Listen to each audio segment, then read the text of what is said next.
ॐ सत्यदेवाय नमः। ॐ सत्यात्मने नमः। ॐ सत्यभूताय नमः। ॐ सत्यपुरुषाय नमः। ॐ सत्यनाथाय नमः। ॐ सत्यसाक्षिणे नमः। ॐ सत्ययोगाय नमः। ॐ सत्यज्ञानाय नमः। ॐ सत्यज्ञानप्रियाय नमः। ॐ सत्यनिधये नमः। ॐ सत्यसम्भवाय नमः। ॐ सत्यप्रभवे नमः। ॐ सत्येश्वराय नमः। ॐ सत्यकामिने नमः। ॐ सत्यपवित्राय नमः। ॐ सत्यमङ्गलाय नमः। ॐ सत्यकल्पाय नमः। ॐ सत्यप्रजापतये नमः। ॐ सत्यविक्रमाय नमः। ॐ सत्यसिद्धाय नमः। ॐ सत्य अच्युताय नमः। ॐ सत्यवीराय नमः। ॐ सत्यबोधाय नमः। ॐ सत्यधर्माय नमः। ॐ सत्याग्रजाय नमः। ॐ सत्यसन्तुष्टाय नमः। ॐ सत्यवराहाय नमः। ॐ सत्यपरायणाय नमः। ॐ सत्यपूर्णाय नमः। ॐ सत्य औषधाय नमः। ॐ सत्यशाश्वताय नमः। ॐ सत्यप्रवर्तनाय नमः। ॐ सत्यविभवे नमः। ॐ सत्यज्येष्ठाय नमः। ॐ सत्यश्रेष्ठाय नमः। ॐ सत्यविक्रमिणे नमः। ॐ सत्यधन्विने नमः। ॐ सत्यमेधसे नमः। ॐ सत्याधीशाय नमः। ॐ सत्यकृतवे नमः। ॐ सत्यकालाय नमः। ॐ सत्यवत्सलाय नमः। ॐ सत्यवशवे नमः। ॐ सत्याबोधाय नमः। ॐ सत्यरुद्राय नमः। ॐ सत्यब्रह्मणे नमः। ॐ सत्य अमृताय नमः। ॐ सत्यवेदाङ्काय नमः। ॐ सत्यचतुरात्मने नमः। ॐ सत्यभोक्त्रे नमः। ॐ सत्यकचये नमः। ॐ सत्यार्चिताय नमः। ॐ सत्येन्द्रियाय नमः। ॐ सत्यसङ्गाय नमः। ॐ सत्यस्वर्गाय नमः। ॐ सत्यवेदाय नमः। ॐ सत्यनियमाय नमः। ॐ सत्यवेद्याय नमः। ॐ सत्यपीयूषाय नमः। ॐ सत्यमायाय नमः। ॐ सत्यमोहाय नमः। ॐ सत्यसुरानन्दाय नमः। ॐ सत्यसागराय नमः। ॐ सत्यतपसे नमः।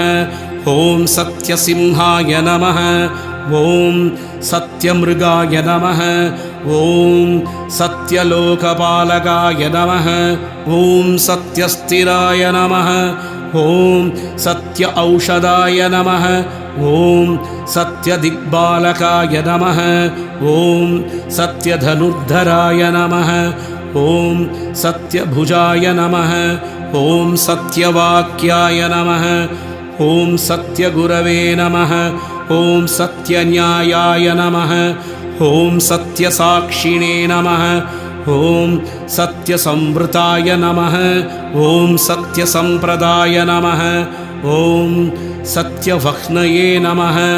ॐ सत्यवायवे नमः। ॐ सत्यशिखराय नमः। ॐ सत्यानन्दाय नमः। ॐ सत्यादिराजाय नमः। ॐ सत्यश्रीपादाय नमः। ॐ सत्यगुह्यै नमः।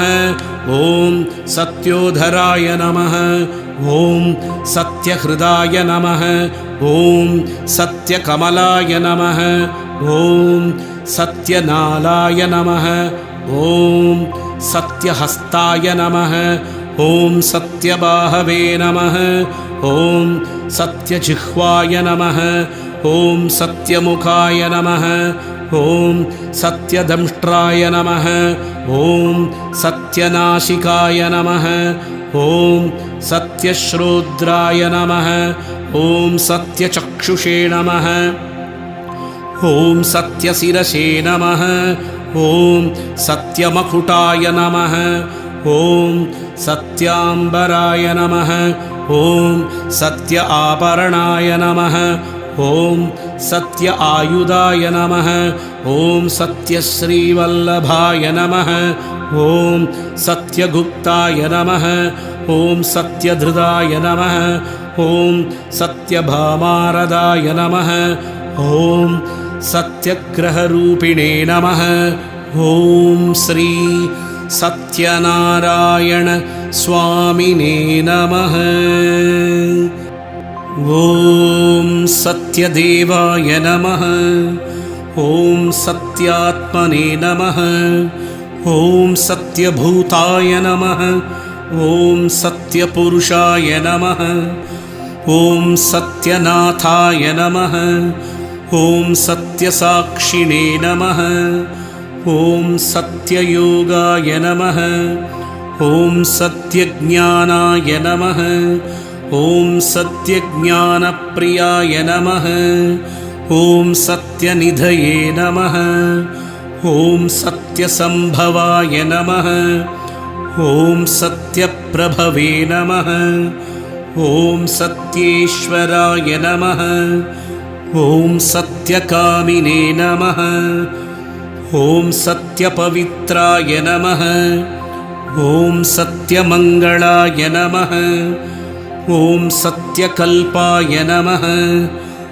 ॐ सत्यप्रजापतये नमः ॐ सत्यविक्रमाय नमः ॐ सत्यसिद्धाय नमः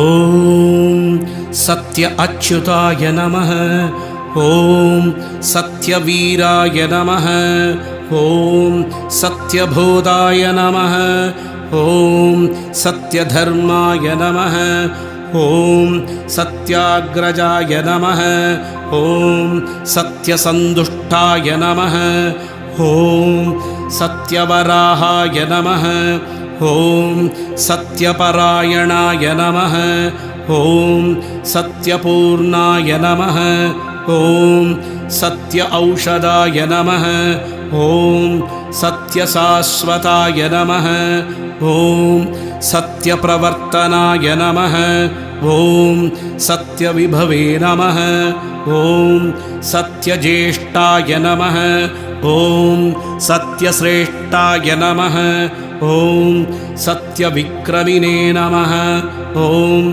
सत्यधन्विने नमः ॐ सत्यमेधसे नमः ॐ सत्याधीशाय नमः ॐ सत्यकृतवे नमः ॐ सत्यकालाय नमः ॐ सत्यवत्सलाय नमः ॐ सत्यवसवे नमः ॐ सत्याबोधाय नमः ॐ सत्यरुद्राय नमः ॐ सत्यब्रह्मणे नमः ॐ सत्य अमृताय नमः ॐ सत्यवेदाङ्काय नमः ॐ सत्यचतुरात्मने नमः ॐ सत्यभोक्त्रे नमः ॐ सत्यकचये नमः ॐ सत्यार्चिताय नमः ॐ सत्येन्द्रियाय नमः ॐ सत्यसङ्गाय नमः ॐ सत्यस्वर्गाय नमः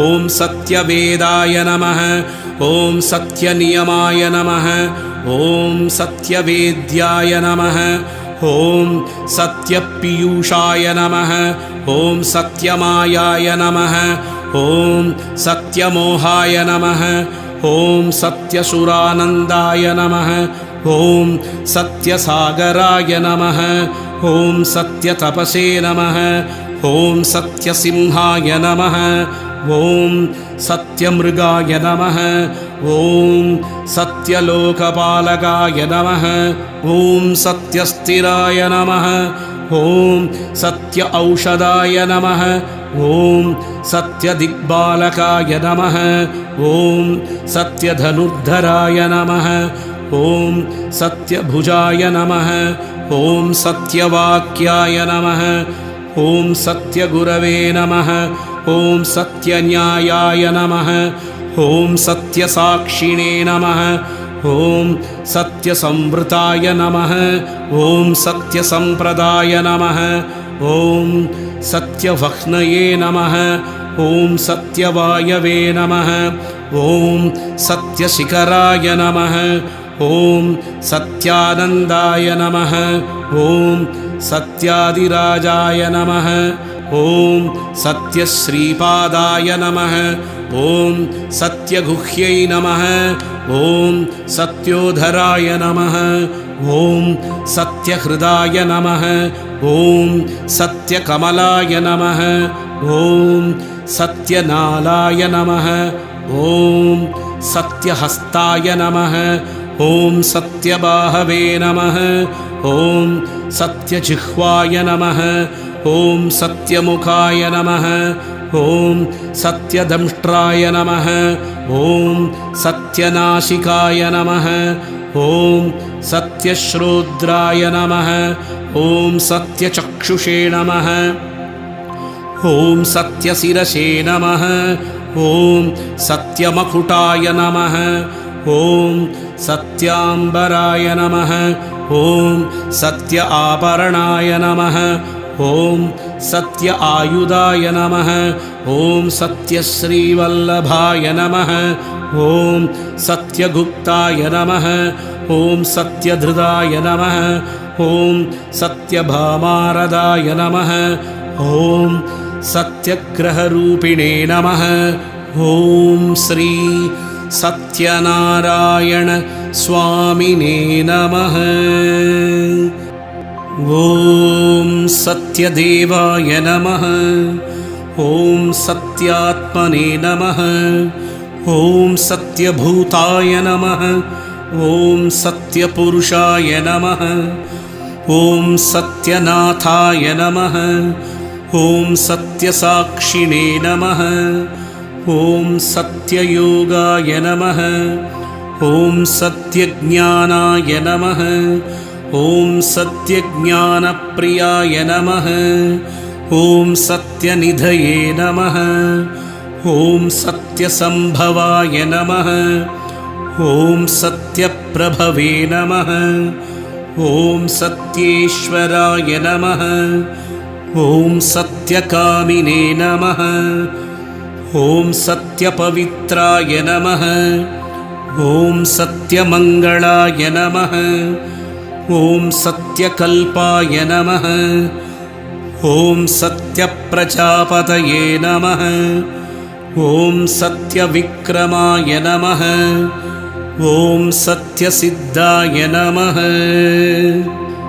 ॐ सत्य अच्युताय नमः ॐ सत्यवीराय नमः ॐ सत्यबोधाय नमः ॐ सत्यधर्माय नमः ॐ सत्याग्रजाय नमः ॐ सत्यसन्तुष्टाय नमः ॐ सत्यवराहाय नमः ॐ सत्यपरायणाय नमः ॐ सत्यपूर्णाय नमः ॐ सत्य औषधाय नमः ॐ सत्यशाश्वताय नमः ॐ सत्यप्रवर्तनाय नमः ॐ सत्यविभवे नमः ॐ सत्यज्येष्ठाय नमः ॐ सत्यश्रेष्ठाय नमः ॐ सत्यविक्रमिणे नमः ॐ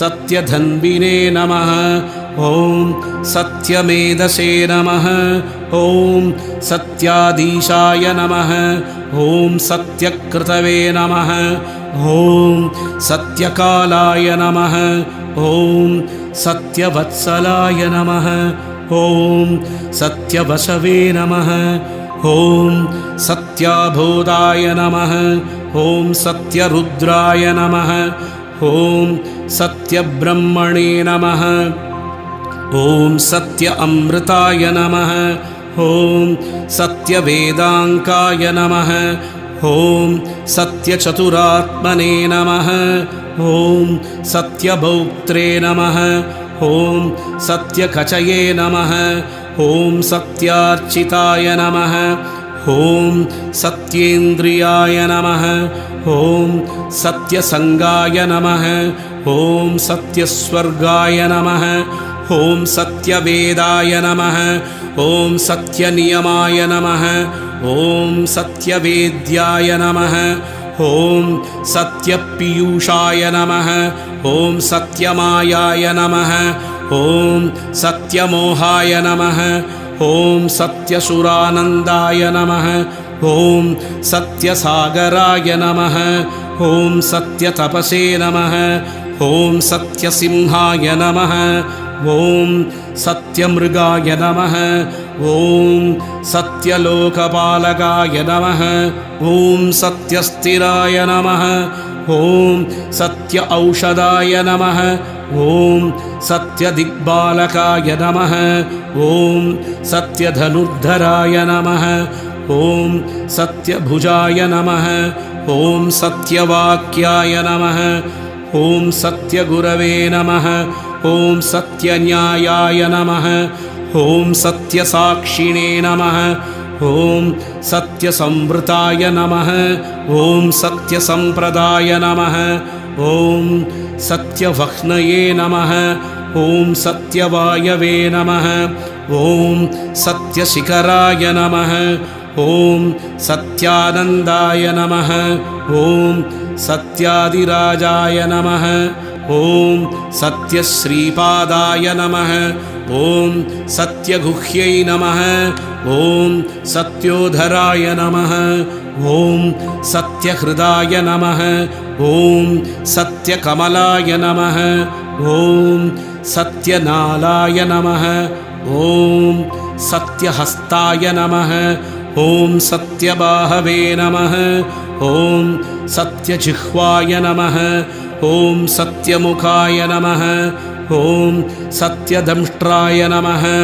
ॐ सत्यनासिकाय नमः ॐ सत्यश्रोद्राय नमः ॐ सत्यचक्षुषे नमः ॐ सत्यशिरसे नमः ॐ सत्यमकुटाय नमः ॐ सत्याम्बराय नमः ॐ सत्य आभरणाय नमः ॐ सत्य आयुधाय नमः ॐ सत्यश्रीवल्लभाय नमः ॐ सत्यगुप्ताय नमः ॐ सत्यधृताय नमः ॐ सत्यभामारदाय नमः ॐ सत्यग्रहरूपिणे नमः ॐ श्री सत्यनारायण स्वामिने नमः ॐ सत्यदेवाय नमः ॐ सत्यात्मने नमः ॐ सत्यभूताय नमः ॐ सत्यपुरुषाय नमः ॐ सत्यनाथाय नमः ॐ सत्यसाक्षिणे नमः ॐ सत्ययोगाय नमः ॐ सत्यज्ञानाय नमः ॐ सत्यज्ञानप्रियाय नमः ॐ सत्यनिधये नमः ॐ सत्यसम्भवाय नमः ॐ सत्यप्रभवे नमः ॐ सत्येश्वराय नमः ॐ सत्यकामिने नमः ॐ सत्यपवित्राय नमः ॐ सत्यमङ्गलाय नमः ॐ सत्यकल्पाय नमः ॐ सत्यप्रजापतये नमः ॐ सत्यविक्रमाय नमः ॐ सत्यसिद्धाय नमः ॐ सत्य अच्युताय नमः ॐ सत्यवीराय नमः। ॐ सत्यबोधाय नमः। ॐ सत्यधर्माय नमः। ॐ सत्याग्रजाय नमः। ॐ सत्यसन्तुष्टाय नमः। ॐ सत्यवराहाय नमः। ॐ सत्यपरायणाय नमः। ॐ सत्यपूर्णाय नमः। ॐ सत्य औषधाय नमः। ॐ सत्यशाश्वताय नमः। ॐ सत्यप्रवर्तनाय नमः। ॐ सत्यविभवे नमः। ॐ सत्यज्येष्ठाय नमः। ॐ सत्यश्रेष्ठाय नमः। ॐ सत्यविक्रमिणे नमः। ॐ सत्यधन्विने नमः। ॐ सत्यमेधसे नमः। ॐ सत्याधीशाय नमः। ॐ सत्यकृतवे नमः। ॐ सत्यकालाय नमः। ॐ सत्यवत्सलाय नमः। ॐ सत्यवसवे नमः। ॐ सत्याबोधाय नमः। ॐ सत्यरुद्राय नमः। ॐ सत्यब्रह्मणे नमः। ॐ सत्य अमृताय नमः। ॐ सत्यवेदाङ्काय नमः। ॐ सत्यचतुरात्मने नमः।